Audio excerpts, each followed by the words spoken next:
Hello, hi, it is me, it is I, hi. Welcome back to my channel. My name is Wendy Ivy, also known as the Geek Goddess here on YouTube.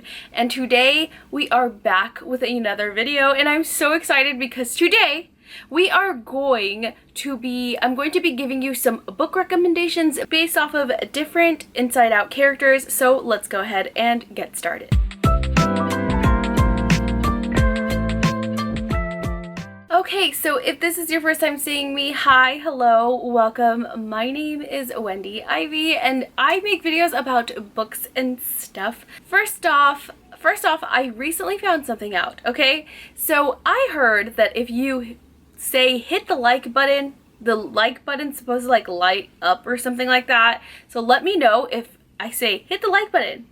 Does it light up? Does it light up? If it does, please give it a like to let me know that it lit up. And if it doesn't, also give me a like because I would really appreciate the support. Anyways, let's go ahead and get started with these book recommendations for each Inside Out character or emotion, I should say.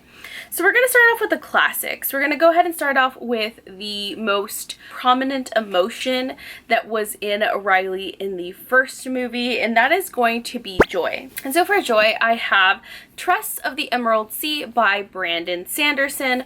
The reason why I want to recommend this one for joy specifically is because this book made me feel a lot of joy. It's pretty much like a fairy tale for adults. It doesn't really have too much heaviness in it. It's a very light-hearted, fluffy read, and I just think that it's overall just a really happy one. And I like the way that it's written. It's written very like whimsical and happy. And if you guys don't know what this is about, in this book we are basically following our main character, Tress. And Tress basically grows up with this like rock, right? This rock that like nobody wants to visit because it like stinks and it's surrounded by the ocean. And she befriends a duke, I believe it's the duke's son. And one day, his father just like ships him away. And she's like, where'd my friend go? And the Duke is like, oh, I sent him off. And so now Tress goes on this adventure into the Emerald Sea to go try and save her friend. And this Emerald Sea is not like our Emerald Sea. It's not like our seas, okay? It's not like our ocean. The ocean is actually made of spores, and the spores can be very dangerous. Like if you ingest or get it anywhere on your body, if it comes in contact with any sort of water, for example, we are mostly made up of water. If we ingest it, like that's it, we're done for. And the way that you become unalive by these spores can be pretty horrific. But other than that, this is a whimsical fun tale about a epic adventure. There's like pirates and I believe there's dragons. So yeah, so there's pirates, dragons, spores, brave, courageous female leads. And it was just a really fun read and I had a really great time reading this. So that is why I'm recommending this one for joy. The next emotion is going to be sadness, our blue girl. And for our blue girl, we of course have to have a blue book too to match it. And that is going to be Still Beating by Jennifer Hartman. This book made me sad. Okay, I cried so much throughout this book. Please check up trigger warnings before reading this one because it can be pretty traumatic. There's a lot of things in here that are pretty heavy. And I cried. I cried like a baby multiple times reading this. So in this book, we are basically following two characters. We are following Dean and we are following Cora. Now, Cora hates Dean. She absolutely despises him. Dean is actually Cora's sister's fiance. And they have been together, her sister and Dean have been together for like 10 years or so, or over 10 years. And Cora cannot stand him because he was always pranking her and things like that. So one night Cora goes to a bar and she ends up staying there a little too long and she cannot get an Uber home because somebody stole her stuff. So she decides to try and call her sister, and her sister doesn't answer, and so she calls Dean hesitantly, and she's like, hey, I need a ride home. So as Dean is on his way over there, she is outside with this man, this creepy looking guy, and he's like, And he's like, oh, hey, beautiful. And she, of course, is like, ew, get away from me. And then Dean gets there, and he turns to Dean, and he asks her, is this your girl? And Dean says, no, it is not. And so they take off together, and Dean is driving Cora home when, woo, they hear the sirens, and it seems like they have been caught by the police, even though Dean is like, I haven't done anything wrong. And so he stops his car, and somebody breaks a window. And they end up getting kidnapped together. They end up getting kidnapped together by this kidnapper slash serial unaliver called the Matchmaker. And basically what the Matchmaker likes to do is, like, he likes to take two different people that don't know each other or are not romantically involved, make them fall in love with each other, and once he knows that they're in love with each other because he says there's a spark in their eye, he kills them in front of the other. And so this is their tale. There's so much to this book. Like, I loved this book so much. I am actually rereading it again because it is my monthly pick for my in real life book club. And this book is just great. Like, I had such a great time with this book. It was beautiful and heartbreaking, and I have never wanted to get a, like, quote tattooed on me until I read this book, and I was like, okay, I can see myself quoting some things from here onto my body because it's just so beautiful and precious and just gut-wrenching. And if you want something that's gonna make you cry, look no further than this. The next emotion that we're going to tackle on is fear. So a book that scared me pretty much. And I'm gonna cheat a little bit because I haven't really fully read this book, but I have heard that this book is terrifying, and just reading the prologue, I can really see myself getting scared reading this one, so I can't actually wait to read it. And that is going to be Stolen Tongues by Felix Blackwell. As you can see, I had started it, right? I literally just read the prologue, and it scared the crap out of me, and I don't scare easily. So in this one, we are basically following a couple, and this couple basically, they try to go on a romantic cabin getaway, and it doesn't go exactly as planned when they begin to hear something lurking outside of their cabin. But what is it? And it soon begins to talk to the wife. And then horrific things happen. I believe the couple goes back home, and it follows them home as well. And it's them dealing with this scary, terrifying thing. The way that it's written, this was originally a Reddit no sleep story, so you know that it's going to be terrifying because Reddit no sleeps. I'm on that shiznit, and I have read some pretty insane, terrifying things. So the fact that he wrote a full-length novel, and not only that, but I think it's gonna have like an adaptation, a feature film adaptation. I know that this is gonna be scary. Okay, this is gonna be terrifying. And so for fear, I'm going to recommend this one. There's also another cover that I wish I had gotten instead of this one, where you can actually like see the creature in the front. I wish I had gotten that one instead of this one because I do like that cover more. So this feels more of like a winter read because of the isolated setting with the snow, but there's this one for you. Okay, so the next emotion that we have is one of my favorite emotions for some reason, and that is Disgust. I just liked her personality, okay, and I just liked her style. And for Disgust, I have to give it to Tender as a Flesh by Agustina Basterica. This book disgusted me to my core. This book disturbed me. This book made me feel some type of way. I had some horrendous nightmares, which is why I have to put it for Disgust. So if you guys don't know, this book is basically about a society in which pretty much all the animals have to be put down because they contract this virus that can literally kill humans. So even if it's not doing anything to the animal, it is affecting humans, and it is killing a lot of humans. So the government basically has a whole worldwide slaughter of animals, and there's no animals, that includes your pets as well, and everything, every animal except the birds that can't be caught are gone in this society. And then the government makes it legal to consume human meat, human meat. So they begin to breed these humans in like factories, and we are following the main character who works in one of these meat factories, and he basically gets gifted one of the women, and that's like fresh meat or whatever. She has no vocal cords, and he starts to catch feelings for her. And this book is just horrific. Like, there are some pretty gruesome scenes to the point where, like, I like gore, I can handle blood, but this got to the point where it really disturbed me, especially when it had to do with, like, animal cruelty and, like, puppies. I was, like, I almost put the book down after that, but I pushed through, and I loved this book, but no book has ever disturbed me and disgusted me as much as this one has, and invokes so much horrendous feelings within me. So for that one, for disgust, I have to go with Tender is the Flesh. Okay, so the next emotion is going to be anger, and for anger, this is a book that, like, I guess made me angry or infuriated, and for that I have to go with How to Sell a Haunted House by Grady Hendrix.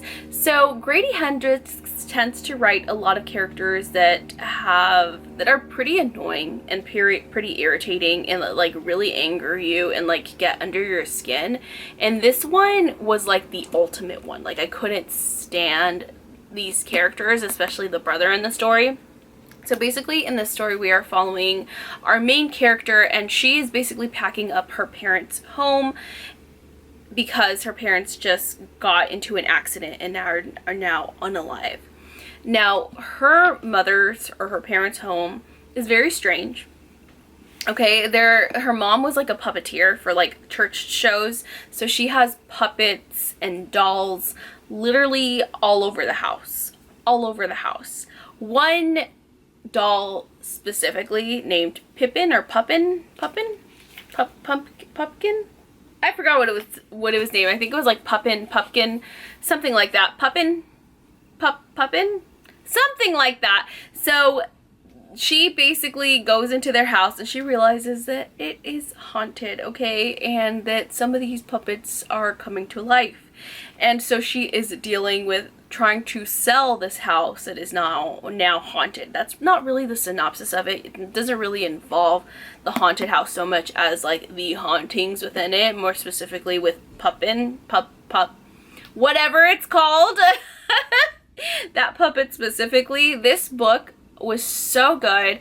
I could get past the infuriating characters. The brother especially, her good-for-nothing brother, does nothing to help. He's irritating. Like, it takes time for him to grow on you. He eventually does, but for the most part, he was so infuriating. I wanted to put this book down multiple times just because I could not stand him. I could not stand him. So for anger, I'm gonna have to go with this one. Okay, so for anxiety, a book that gave me anxiety, but I still loved them anyway, I have two recommendations for you. Number one is going to be Verity by Colleen Hoover. This is a thriller by Colleen Hoover, and in this one we are basically following our main character, who is a ghostwriter for authors, and she basically gets offered this deal with a really famous author named Verity Crawford, because Verity Crawford is pretty much paralyzed and she cannot write her own books. So her husband makes a deal with our main character, and she's going to finish off Verity's most famous series, since Verity herself can no longer like walk or talk. And so she goes to Verity's house, and she like gets to see the manuscripts, and she gets to live there for a few weeks to really get into Verity's head. But Verity's there. Okay, and she discovers this manuscript that ends up not being a manuscript, but actually ends up being a diary by Verity, in which Verity talks about the horrendous things that she truly did.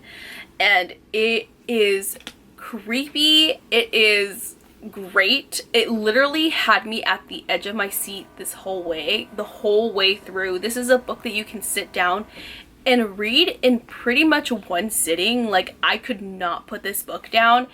It was great. Like, I had such a great time reading this. If you want something that's really going to keep you on your toes, really fast-paced, highly entertaining, really give you anxiety because you're like, oh my gosh, oh my gosh, oh my gosh, what is happening, what is going on, read this. read this, because this does that.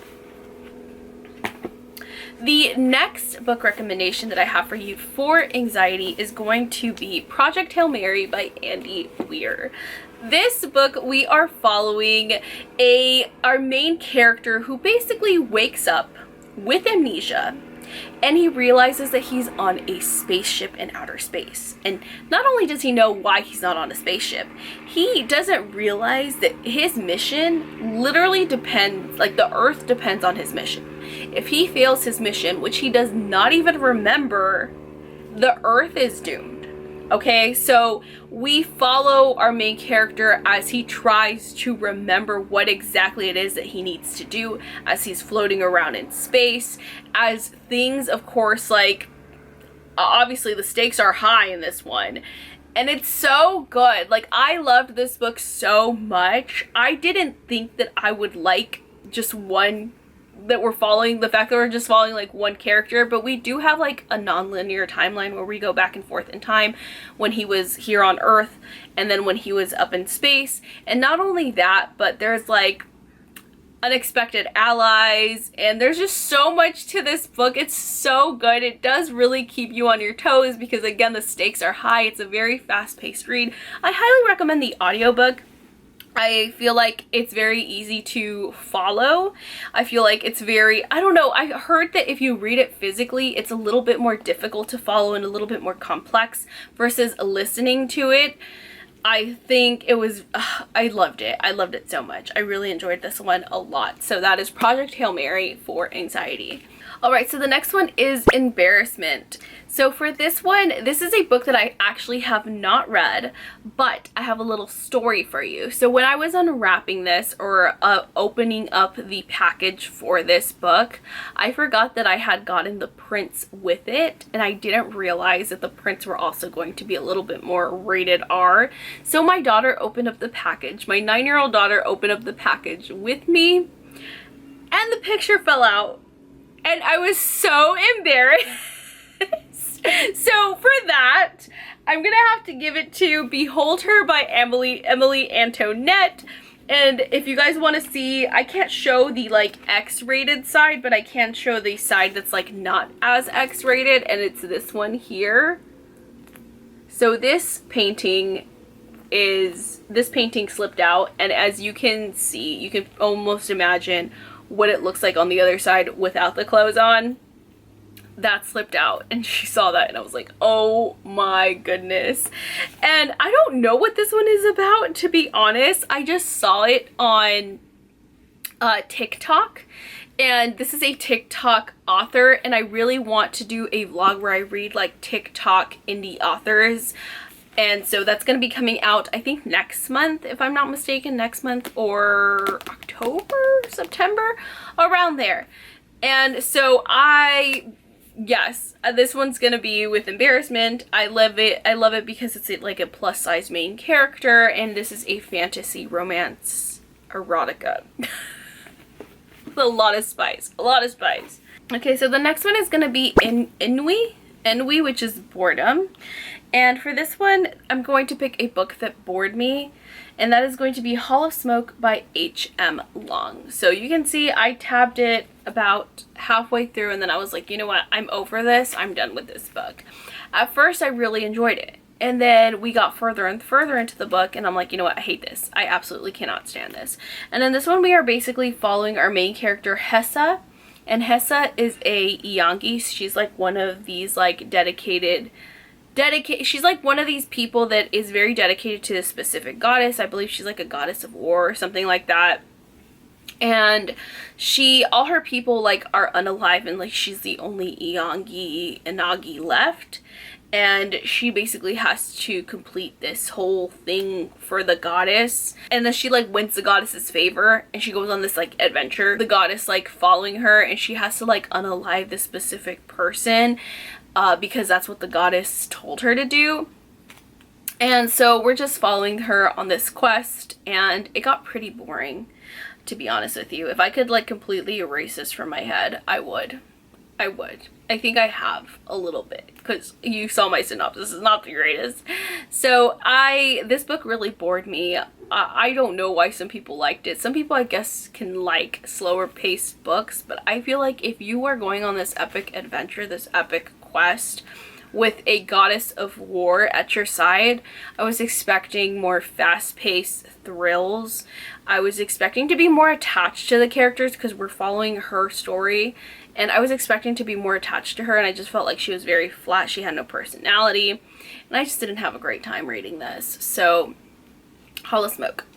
And last but certainly not least, we have Envy. And for Envy, I'm going to have to give you a book that not only does a synopsis include envy tendencies that leads the plot, but it also is like, I envy this main character because she has it all.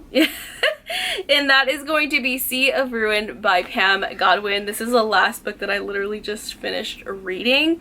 And in this one, we are following our main character, Benedita, or in English, her name is Bennett. And she is a pirate. She's the daughter of a pirate king. So when she gets older, she inherits his ship because he dies tragically and her mom could not stand to see the father. So she loses her parents on the same day and she sees them both unalive. And so she gets a hold of this pirate ship, and over the course of the years, she ends up falling in love with one of the pirates, and she ends up marrying him, and he ends up cheating on her. And so she leaves him for dead. But then he finds her. And that's what starts that's what kicks off this whole thing. He finds her on this island. She takes him back, throws him in the dungeon, and that's what leads the Navy officer to find the most infamous captain, pirate captain. And it is a romance. And both of these men like end up like loving her. You have two men that are fighting for her on opposite sides. One is a pirate hunter, the other is a pirate, and there's so much more to it than that, okay? But expect a lot of spice. Like, most of this book, it's a thick book, and there's like there's so many spice scenes. At least I have to say at least like 10 spice scenes. There's so much spice in this book, so come prepared with that. Most of it is going to be them spending time in the bedroom, but the plot is there. It almost just takes like a backseat to the plot, but it's there. Anyways, you guys, that is it. Those are all the book recommendations for Inside Out Emotions. Please let me know in the comments what your favorite emotion is, or give me a random emotion and a book that you recommend for that emotion. Let me know if you read any of these, and if you reach the end, put a little like skull and crossbones for the pirate book. So let me know that you guys made it to the very end. If you haven't yet, please hit that subscribe button and turn on that notification bell to be notified when I post. I post between 2 to 3 times a week. Also, again, hit that like button down at the bottom. It really helps out the channel. Thank you guys so much for watching, and I will see you in the next video. And if you guys want to see more, check out the videos in the outro. Bye!